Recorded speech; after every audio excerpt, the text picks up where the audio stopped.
Although the biggest prehistoric mammals never approached the size of the biggest dinosaurs, which preceded them by tens of millions of years, pound for pound they were a lot more imposing than any elephant, pig, hedgehog or tiger alive today.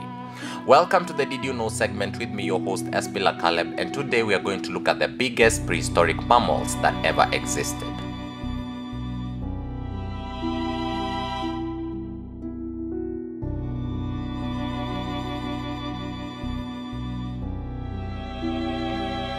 On to number 1, we have Enricothereum. Enricothereum was the biggest terrestrial herbivore, weighing in at 20 tons. Of all the prehistoric mammals that we are going to focus on today, the Enricothereum, which was also known as the Paracetherium or the Basilosaurus, is the only one to have approached the size of a giant sauropod. Sauropods were actually dinosaurs that preceded them by tens of millions of years. This 20-ton Oligocene beast was an ancestor to the modern 1-ton rhino. It had a much longer neck and relatively long slender legs that were capped by 3-toed feet. Then we have the Andrewsarchus. The Andrewsarchus was the biggest terrestrial carnivore, weighing in at around 2,000 pounds. It was reconstructed on the basis of a single 13-foot-long enormous skull discovered by the famous fossil hunter Roy Chapman during an expedition in the Gobi Desert. Andrewsarchus, which was a 1-ton meat-eater, may well have feasted on megafauna mammals like the Protodon, which was also known as the thunder beast. Given its enormous jaws, Andrewsarchus may also have supplemented its diet by biting hard through the hard shells of equally gigantic prehistoric turtles. Then we have Basilosaurus. Basilosaurus was a 60-ton whale that lived in the water. Unlike other mammals focused on today, Basilosaurus can't lay claim of being the largest ever, for that honor belongs to the blue whale. The blue whale can actually grow to as much as 200 tons. But at 60 or so tons, the Middle Eocene Basilosaurus was easily or certainly the biggest prehistoric whale that ever existed. This outweighed even the much later Leviathan, which itself may have tangled with the biggest prehistoric shark of all time, the Megalodon, by around 10 or 20 tons. Then we have the steppe mammoth. The steppe mammoth The steppe mammoth was a 10-ton big elephant, also known as Mammoth Trogotheri. Mammoth Trogotheri, thus making it a close relative of the Mammoth genus M. primigenus, also known as the woolly mammoth. The steppe mammoth may have weighed as much as 10 tons, thus putting it out of reach of any of the prehistoric humans of the Middle Pleistocene Eurasian habitat. We have the Steller sea cow. The Steller sea cow was the biggest marine mammal, weighing in at 10 tons. Boatloads of kelp littered the shores of the northern Pacific during the Pleistocene epoch, which helped explain the evolution of the Steller sea cow, a 10-ton kelp-munching Diodyne ancestor that persisted well in the prehistoric times, only going extinct during the 18th century.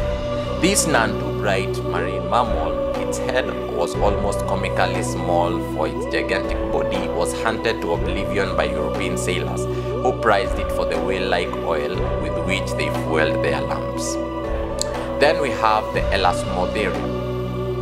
The Elasmotherium was around 4 tons and was considered one of the biggest rhinoceros that ever existed.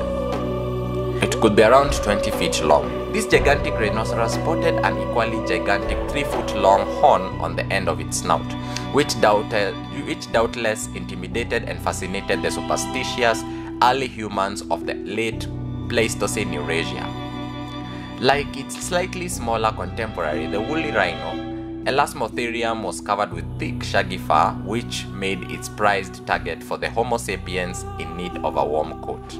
Then we have Josepha, also pronounced as Josepha, which was around 2,000 pounds.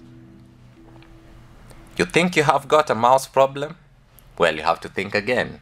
It is a good thing you didn't live in the early Pleistocene South America, where the 10-foot-long, 1-ton Josepha scattered rodent-hunting hominids to the top branches of tall trees. As big as it is, Josepha didn't feed on wheels of bride, but soft plants and fruits, and its oversized incisors were probably a sexually selected characteristic. That is, males with bigger teeth had better chance of getting to pass their genes to their offspring. Then we have the Protodon. The Protodon was weighing in at 2 tons and was probably the biggest marsupial. It is also known by its much more evocative name, the giant wombat. The Protodon was about 2 tons and was actually a marsupial that waddled across the expanse of the Pleistocene Australia, nibbling on its favorite snack, that is the salt bush. So single-mindedly did this huge marsupial pursue its vegetable prey that many individuals drowned after crashing through the surface of the salt and crusted lakes. Like the other megafauna, marsupials of Australia, the Protodon thrived until the arrival of the early humans who hunted it to extinction. Then we have Ectotherium. 3 million years ago, towards the end of Pleistocene epoch, the Central American Isthmus rose up from the murky depths to create a land bridge between North and South America. At this point, a population of Arctodus, also known as the giant short-faced bear, made the trip south, eventually going to spawn the truly imposing 2-ton Enricothereum.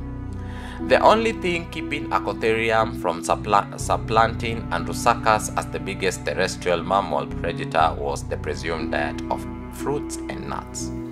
Then we have nandong tiger. The nandong tiger was a 1,000-pound tiger that was discovered in Indonesian village of Nandong. The nandong tiger was a Pleistocene predecessor of the still extant Bengal tiger.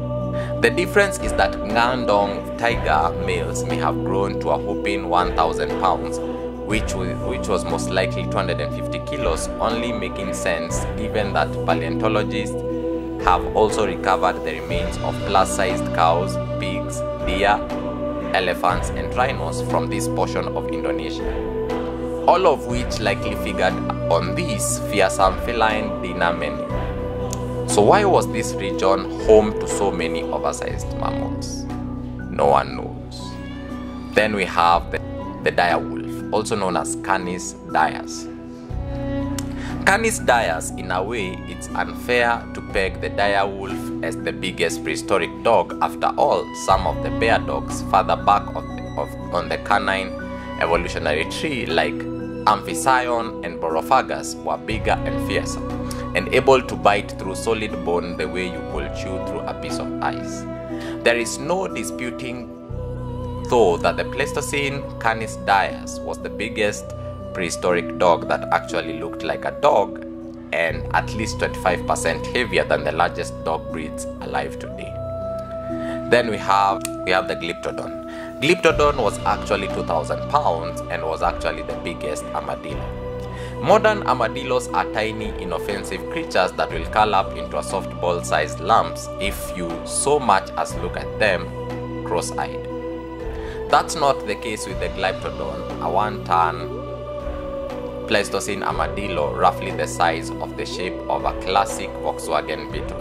Amazingly, the early human settlers of South America occasionally used Glyptodon cells to shelter themselves from the elements, and also hunted this giant creature to extinction for its meat, which could feed an entire tribe for days. Then we have Megatherium. Megatherium, along with the Glyptodon, Megatherium, also known as the giant sloth, was one of the innumerable megafauna mammals of Pleistocene South America. When you get to cut them from the mainstream of evolution during the march of the Cenozoic era, South America was blessed with copious vegetation, allowing its mammal population to grow to truly enormous sizes. Its long claws are a clue that Megatherium spent most of its day ripping the leaves of trees. But this 3-ton sloth may not have been averse to feasting on occasionally rodent or snake. Then we have Neuralagus. Neuralagus is known as the biggest rabbit that ever existed. If you are of a certain age, you may remember the rabbit of Kaibanog, a seemingly harmless bunny that decapitates a group of overconfident knights in the classic movie of Monty Python and the Holy Grail. Well, the rabbit of Sinabog had nothing to do with Neuralagus, a 25-pound rabbit that lived on the Spanish island of Minorca during the Pliocene and Pleistocene epochs. As big as it was, Neuralagus had difficulty hopping effectively, and its ears were ironically much smaller than those of your average Easter bunny. Then we have Titanotylopus. Titanotylopus, formerly and more intuitively known as Gigantocamelus, the one-ton Titanotylopus giant knobbed foot, was by far the biggest camel of the Pleistocene, Eurasia, and North America. Like many megafauna mammals of its day, Titanotylopus was equipped with an unusually small brain, and its broad, flat feet were well adapted to navigating rough terrain. Surprisingly enough, camels originated in North America and only wound out in Central Asia and the Middle East after millions of years of pregnation. Then we have Akiondiris. Akiondiris, given the prehistoric rabbits, rats, and armadillos you have already encountered in this list, you probably won't be overly fazed with the Akiondiris, a lemur of the Pleistocene Madagascar that grew to gorilla-like size. The slow, gentle, none too bright Akiondiris pursued a sloth-like lifestyle to the extent that it looked a bit like the modern sloth, a process known as convergent evolution, which led to, like many megafauna mammals, Akiondiris was hunted to extinction by the first human settlers of Madagascar shortly after the last ice age. Then we have Gigantopithecus.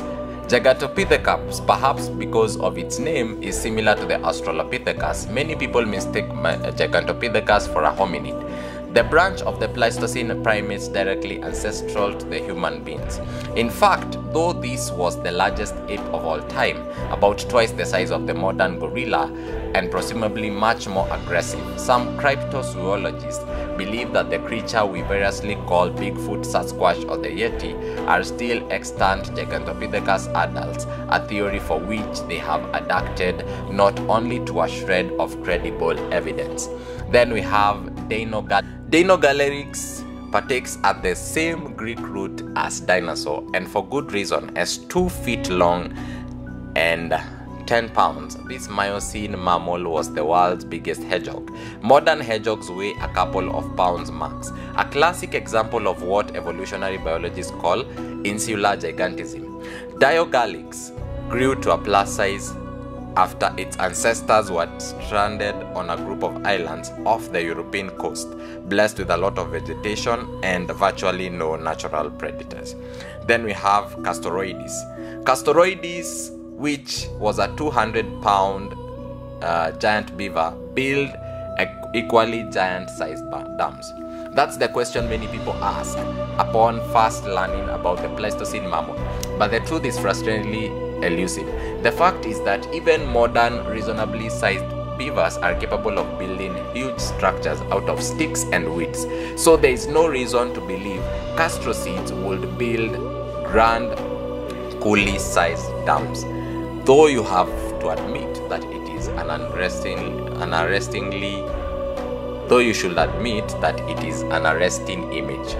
Then we have the Diodyne. The Diodyne, it's surprisingly that no barbecue-minded conservationists have considered the extincting Diodyne, since a single spitted specimen of this 2,000-pound pig will supply enough pulled pork for a small southern city. Also known as the Dino Highness or the terrible pig, Diodyne looked more like the modern warthog than your classic farm hog, with a broad, flat, mottled face and prominent front teeth. This megafauna mammal must have been unusually well adapted to its Northern American habitat, since various species persisted for over 10 million years. That was it, folks, and keep it tuned to R&I TV. Remember to like, subscribe, and share, and watch our videos each and every Wednesday. My name is Espila Caleb. See you next time.